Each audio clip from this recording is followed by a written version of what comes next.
В Абхазии крещение Господне не просто дата в календаре, а день, пронизанный особым благоговением. Здесь живет древняя благочестивая традиция принимать таинство крещения именно 19 января. Эпицентром праздника становится село Каман, куда стекаются паломники со всех уголков страны. Их цель – окунуться в воды источника Святого Василиска, обретая духовное обновление.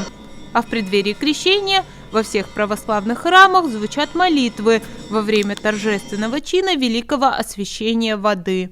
Праздник крещения Господня так и называется Богоявлением. Бог является в виде Духа Святаго, в виде голубя, «Сей есть Сын мой возлюбленный, и его слушайте, в нем мое благоволение».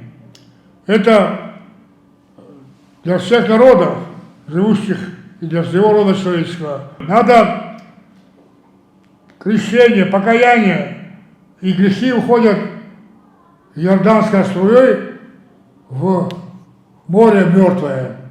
Мертвое. Все, что связано с иорданской струей, мы там получаем благодать, заново рождаемся, но эта река уходит в мертвое море. Главная традиция праздника крещения Господня – освящение воды в храмах и на водоемах накануне, 18 января.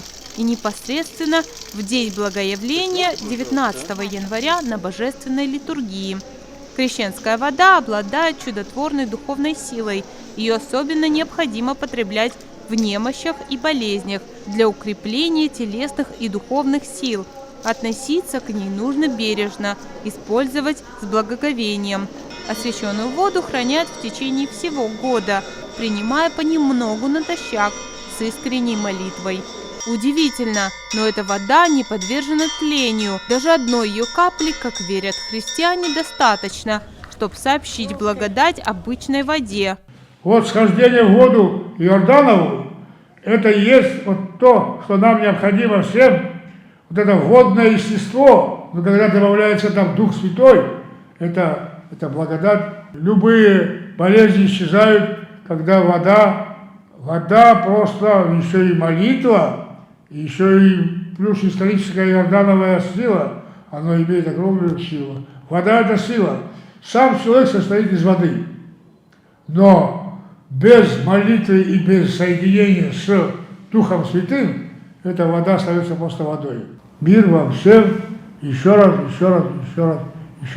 вас с праздником. Крещение Господне – это мощный символ преображения, покаяния, очищения от всего темного и начала жизни обновленной. Оно знаменует сознательный выбор веры и духовное рождение во Христе. Именно эта глубокая идея возрождения и наполняет праздник таким смыслом, делая его столь значимым для миллионов сердец. Сердечно от души поздравляю всех христиан с таким великим праздником. Желаю всем здоровья, мира, благополучия. Пусть в наши дома придет мир, пусть наши дети будут счастливы, а наша земля готова к процветанию. Поздравляю всех с крещением. Это один из самых серьезных религиозных праздников.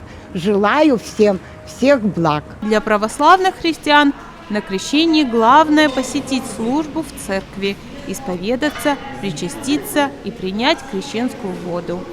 Алиса Адлиба, Торник Камичба, Абаза ТВ.